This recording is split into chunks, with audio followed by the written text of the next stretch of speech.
How to adjust automatic wing mirrors. On the driver's side door panels, you will find the buttons with the letter L and R, and a circle path with 4 directions: up, down, left hand side and right hand side. If you want to adjust the right hand side mirror, just press R. If you want to adjust the left side mirror, then press L instead of R.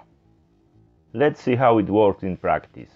When I press up arrow, then the outside wing mirror going up, down and going down.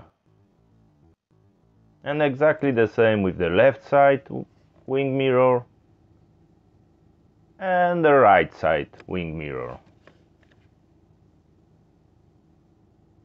Thank you for watching, guys. Please like, subscribe and comment. See you next time.